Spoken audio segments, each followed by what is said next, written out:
Ya pasamos al último tema de la reunión de hoy, nuestra acostumbrada reseña de jurisprudencia relevante. Vamos a señalar aquellos aspectos que aparecen como más interesantes, como relevantes del último mes.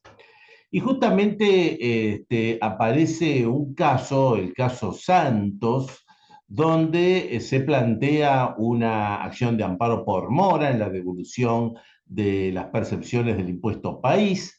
Este recurso de amparo, según el Tribunal Fiscal, tiene lugar y ha señalado el Tribunal Fiscal qué es lo que pasó con esa situación desde que lo planteó el contribuyente, que dice que va a ser girado al área de fiscalización para después enviársele un requerimiento al contribuyente, pero lo cierto es que habían transcurrido 6 meses de esa petición sin haberse acreditado la realización de diligencia alguna, con lo cual para el Tribunal Fiscal quedó probado la mora administrativa y por lo tanto la procedencia del amparo por mora.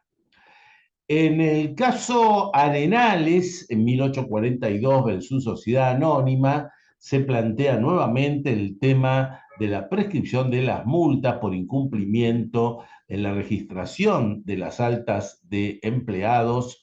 Y aquí nuevamente se toma en cuenta que el comienzo del cómputo de la percepción es a partir del momento en donde la resolución 1891 establece justamente la registración del alta del empleadores, es decir, el día inmediato anterior al comienzo efectivo de las tareas. A partir de ese momento, a partir del momento del incumplimiento del contribuyente, comienza entonces el cómputo de la prescripción y no en la forma como lo tenía planteado la administración tributaria, que es el momento que lo ha detectado.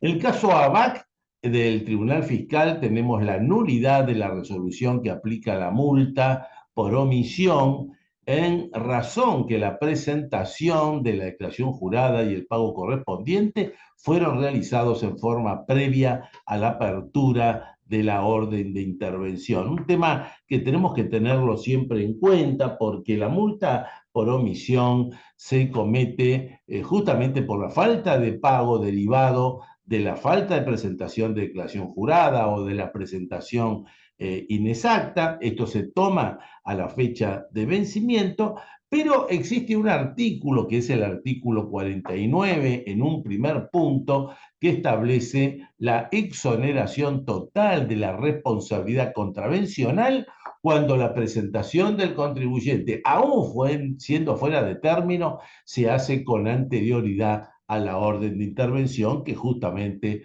fue el caso en que lo resuelve el Tribunal Fiscal.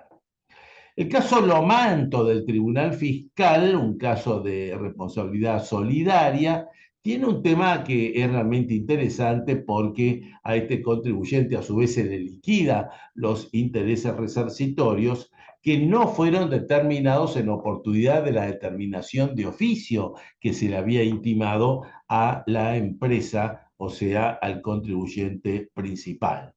En base a esto, el Tribunal Fiscal, con toda razón, sostuvo que a través de la normativa legal es absolutamente nulo ese accionar porque la determinación de los intereses debe hacerse en en la determinación de oficio de esos intereses. Y así lo ha señalado la propia Corte en el caso Rivec del año 2003. En el caso Tati, el Tribunal Fiscal resuelve que es incompetente en un reclamo de devolución distinto al de repetición. Un tema para tenerlo muy en cuenta, a veces se tratan como sinónimos ambos institutos, sabemos que son totalmente distintos. En el caso de la repetición, debe iniciarse la acción de repetición del artículo 81, el pago sin causa, la demostración de por qué ha habido esta situación, y ahí sí hay competencia del Tribunal Fiscal. Pero en el caso de apelación, de devolución, y en este caso fue esto, porque se trataba de un reclamo administrativo de 2 cuotas de un plan de facilidades de pago que se habían realizado con una cuenta corriente propia de los actores y no de la sucesión, que era el contribuyente, forma parte de lo que se llama un reclamo de devolución. Y en el reclamo de devolución no tiene competencia el Tribunal Fiscal de la Nación.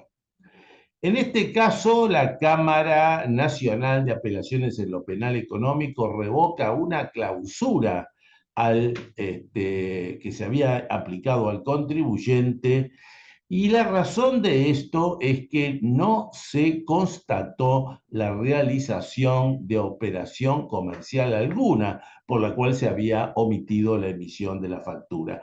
En este caso, en realidad, era un contribuyente que estaba utilizando el contador fiscal de vieja tecnología, cuando ya regía el nuevo, pero lo cierto que esta situación fue detectada por el fisco, pero no acreditó la infracción respecto de la omisión de la factura con la constancia de esos tickets. Por lo tanto, con buena razón, la Cámara termina revocando esta situación. Un caso interesante que nos viene de la Cámara Federal de Mar del Plata, el Club Social y Deportivo Santa Marina, en la inconstitucionalidad del decreto 1212 del 23, que excluyó al amparista en razón de participar en el torneo federal A de fútbol de este régimen, que es un régimen de cancelación de obligaciones especiales que tiene el fútbol, distinto al régimen general. La situación que este club milita en el torneo federal A, que es una división que, diríamos, tiene cierta similitud con la división B metropolitana.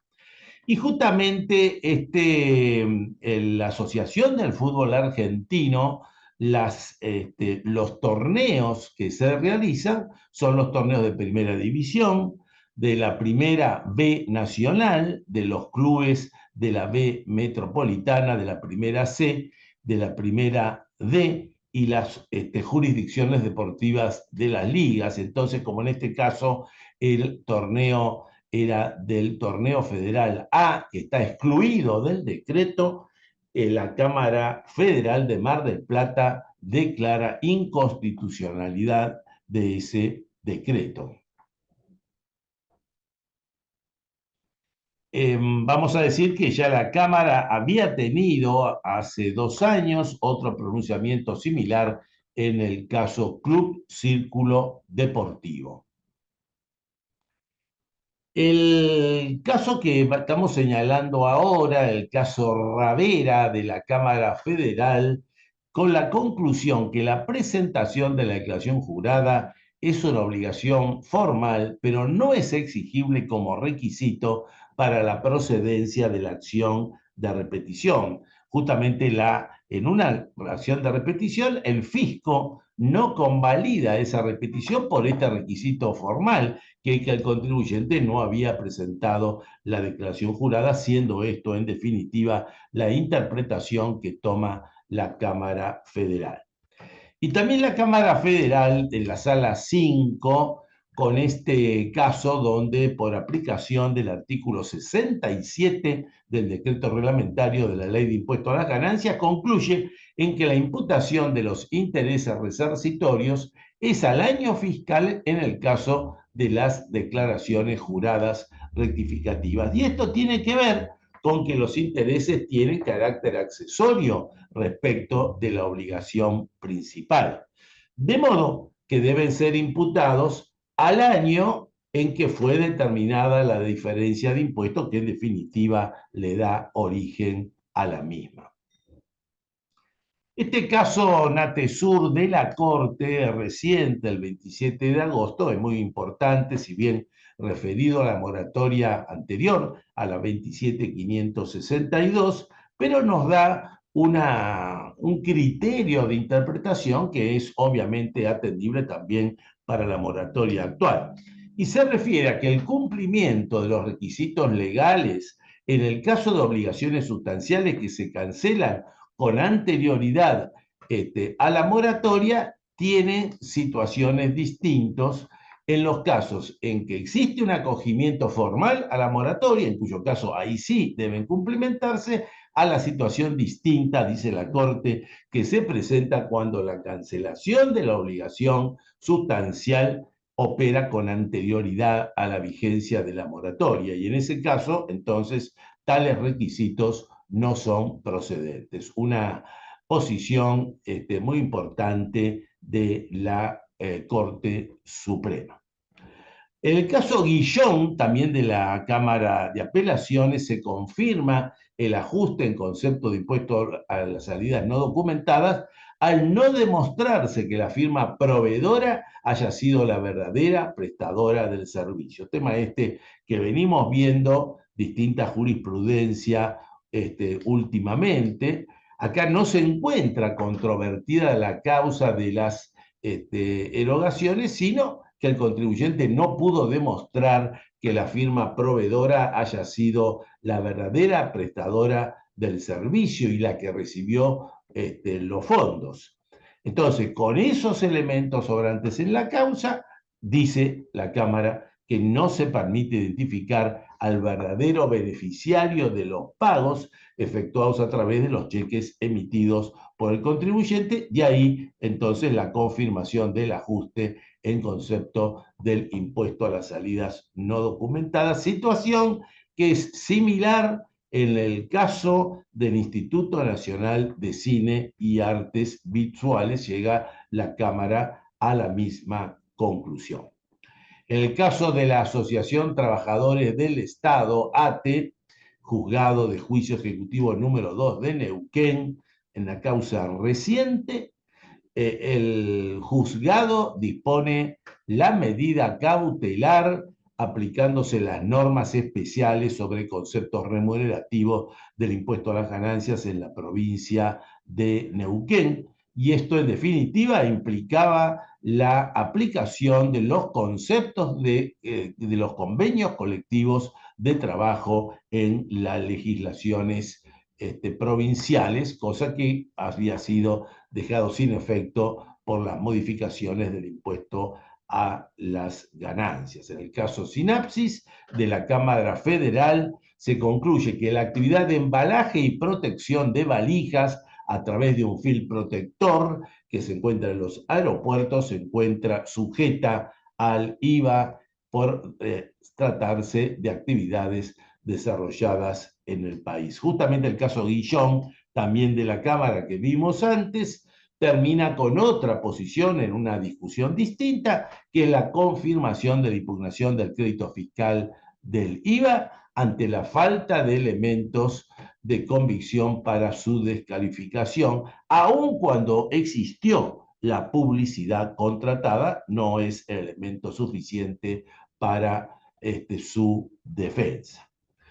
Un caso muy interesante que se reitera con otras posiciones similares es el que arriba a la Cámara Federal, el caso de la Unión Argentina de Rugby, en la Sala 1, donde termina diciendo que corresponde la exención subjetiva del IVA. ¿Por qué? Por estar previsto en una norma, la 12965, que era anterior a la ley 25920. Justamente la ley 25920 marca un hito, pero todas las normas exentivas, subjetivas anterior, mantienen aplicación, insisto, antes de esa ley 25920, y esto está en relación justamente con los fallos de la Corte.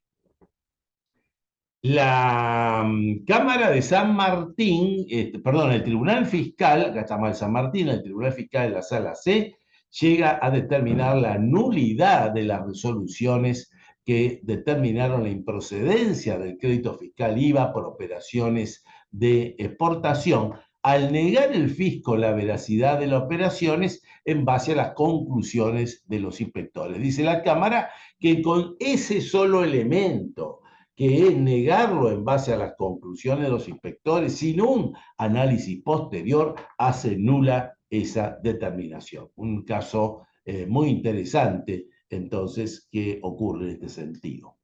Y en el caso Casama, de un impuesto que ya no existe, el impuesto extraordinario a las operaciones financieras especulativas, dólar futuro, cómo se debe tratar el criterio de vengado, cosa que dio origen en su momento también a grandes discusiones. El Tribunal Fiscal resuelve a su vez un caso de exclusión del monotributo. Esto era en razón que un contribuyente no pudo justificar la adquisición de un inmueble en un country. La defensa del contribuyente es que había recibido una donación, con esos fondos había podido justificar la compra de este inmueble, pero le faltaron elementos probatorios y por eso se confirmó la exclusión del monotributo. Un caso de la Corte realmente muy importante, Petroarza del 20 de agosto, determina la inconstitucionalidad de una ley provincial, que es la de la provincia de Tucumán, que intenta gravar con el impuesto a los ingresos brutos con una alícuota incrementada en función de la totalidad de los ingresos obtenidos dentro y fuera de la provincia. Esto es, tomaba la ley ingresos del contribuyente, no solo de Tucumán, sino del resto del país, y en la medida que esto lo fuera, aplicaba una alícuota incremental. La Corte llegó a decir que esto es inconstitucional por no respetarse el requisito del sustento territorial. La misma Corte, en la misma fecha, en los casos Schumann y Gas Nord, llega a la misma conclusión respecto de la inconstitucionalidad de esta norma de Tucumán. Por otra parte, tenemos un fallo de la Cámara de Córdoba, de la Sala B, de la Cámara Federal de Córdoba, en un caso del régimen penal tributario, donde se revoca el procesamiento que se había realizado por evasión fiscal agravada en impuesto a las ganancias en razón de la falta de presentación de la declaración jurada que no constituye delito. Nuevamente vuelve a discutirse este tema. La posición mayoritaria, y también ha tomado la Cámara Federal de Córdoba, es que no se constituye por el mero hecho del incumplimiento de presentar la declaración jurada una evasión de impuestos por omisión. Esto es porque el mero incumplimiento da origen a una infracción formal, pero no a una evasión.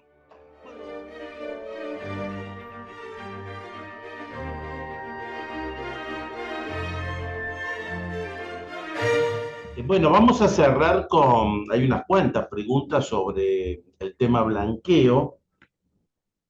Y la primera pregunta está vinculado a un caso de exclusión del blanqueo, que es la que está previsto por el artículo 41H, que es la exclusión para aquellos que han cobrado planes sociales.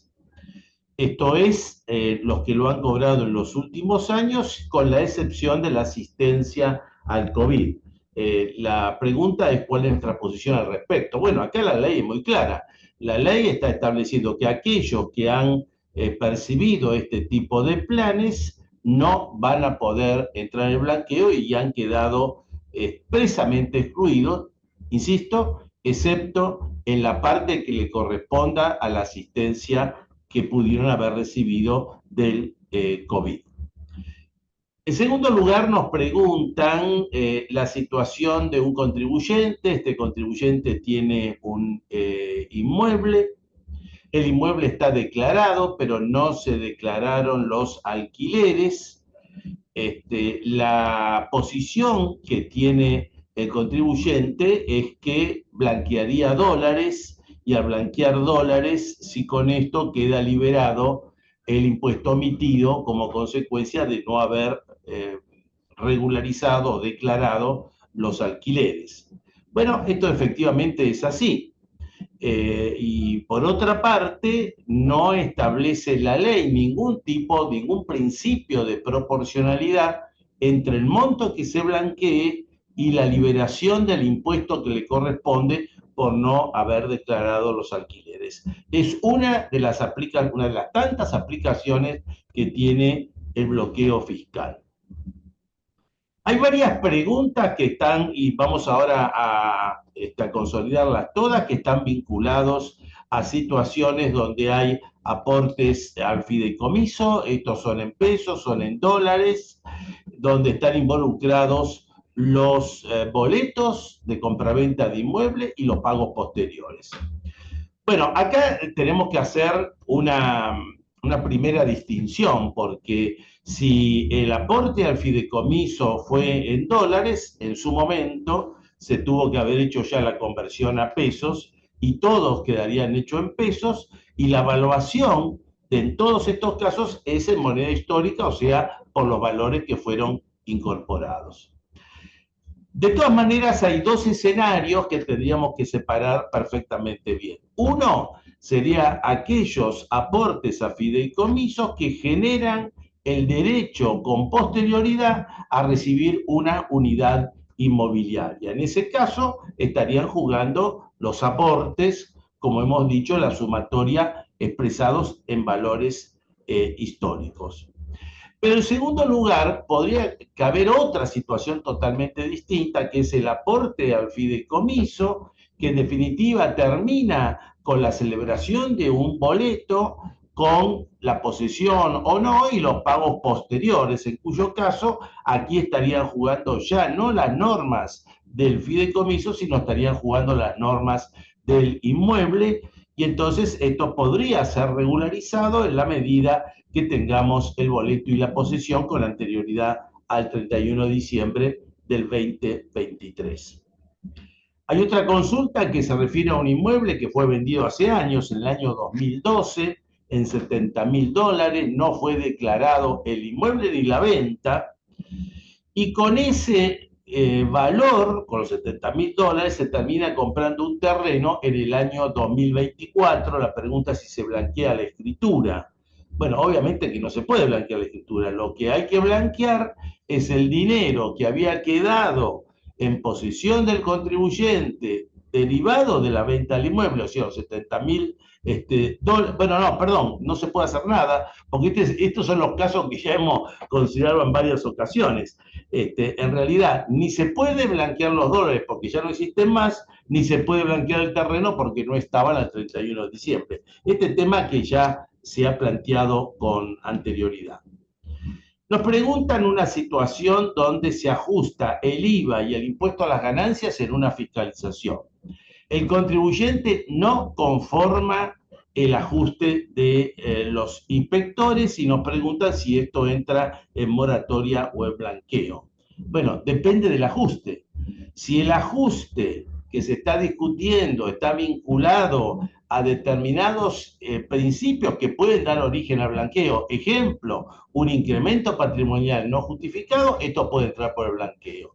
En cambio, si entramos en una discusión de un ajuste técnico, esto entra por moratoria. O sea que en cada caso tenemos que ver cuál es el concepto del ajuste de la inspección.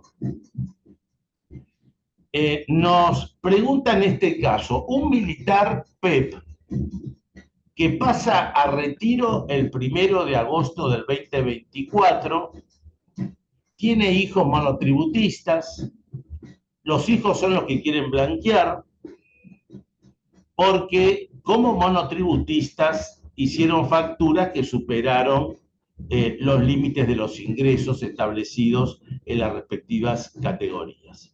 Bueno, varias consideraciones para esta pregunta. Primero, el tema del militar PEP, el PEP no tiene nada que ver acá. El tema es que queda excluido por ser militar, diríamos nosotros, integrante de las Fuerzas Armadas, en la medida que el puesto que haya tenido era coronel en adelante, porque si fuera militar, coronel para abajo, no queda excluido. Así que este sería un primer tema. El tema que pasa a retiro al 1/8 del 2024 tampoco tiene ninguna importancia porque en la medida que él tenía ese puesto de coronel o similar o superior, él estaba excluido y por más que con posterioridad le hayan dado de baja, obviamente quedó excluido.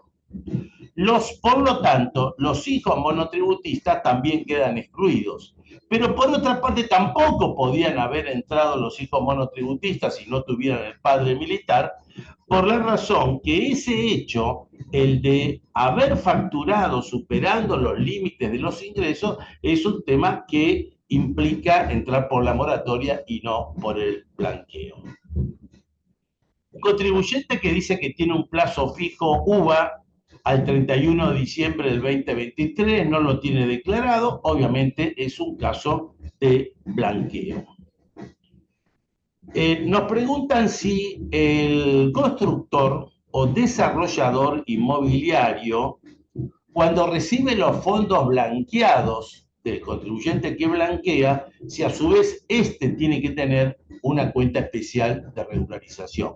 Obviamente que no, porque el constructor o desarrollador no está blanqueando. Él tiene una cuenta común, va a tener el CBU va a tener que ser informado por el contribuyente, la FIP lo va a cruzar y de la cuenta especial va a ir la transferencia al CBU para hacer este aporte.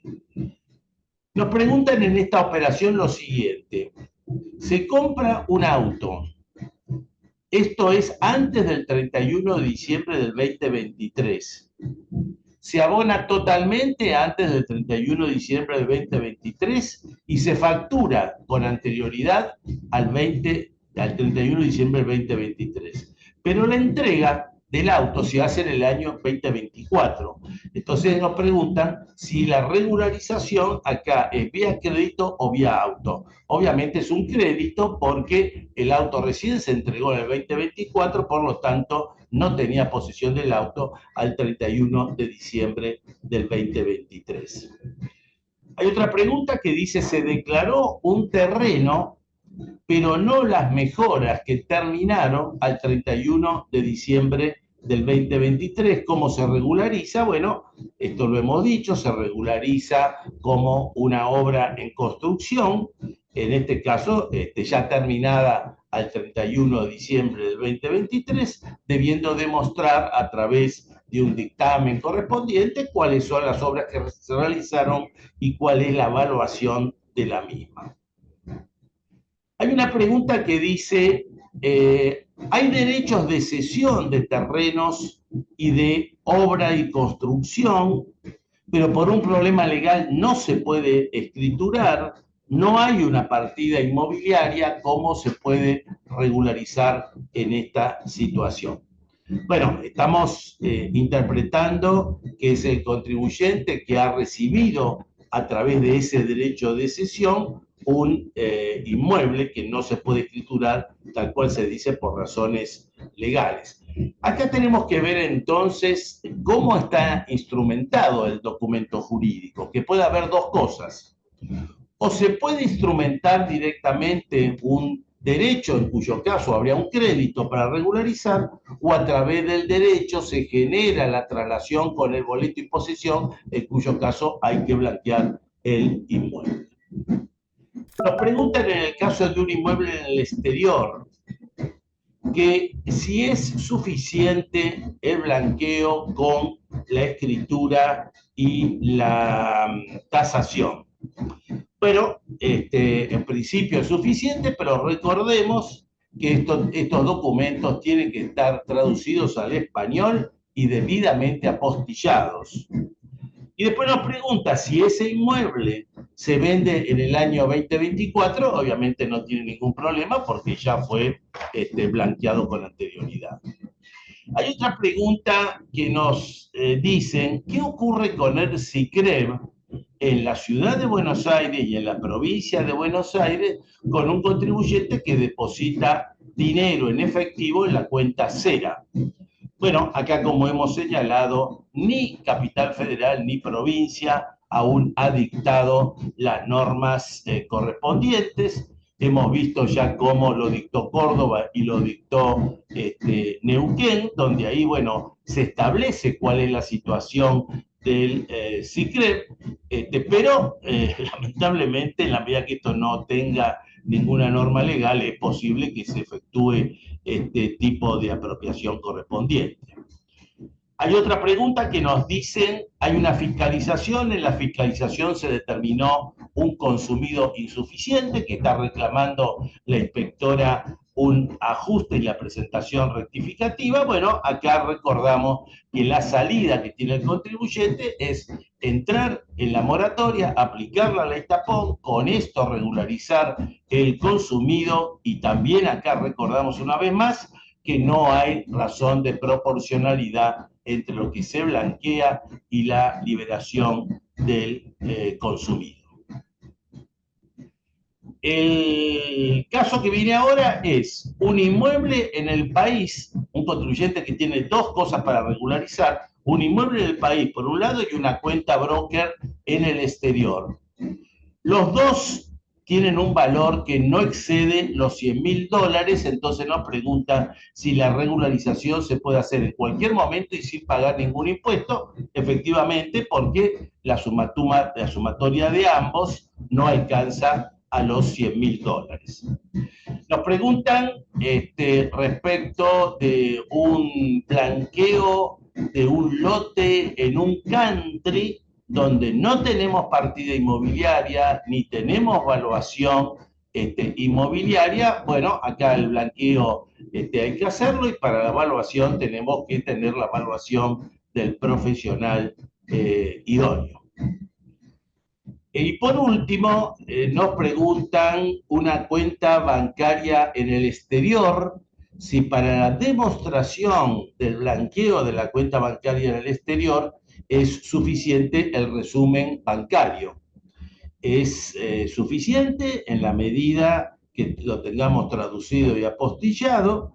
Y después hay otra pregunta similar, que es una cuenta bancaria en España, donde nos dice que el Banco Español no otorga el resumen bancario, sino solamente un certificado con saldo al 31 de diciembre. Bueno, esto es suficiente, obviamente no necesita traducción porque es un banco español. Y yo diría que, dado que tenemos ese extracto bancario, el elemento que se puede aportar sería la cuenta, el extracto o el resumen bancario proveniente del home banking, porque una cosa que no se lo entregue el banco, pero otra cosa que lo tenga en su posición, cosa que lo puede sacar el home banking, y con esto termina acreditando el resumen de la cuenta bancaria.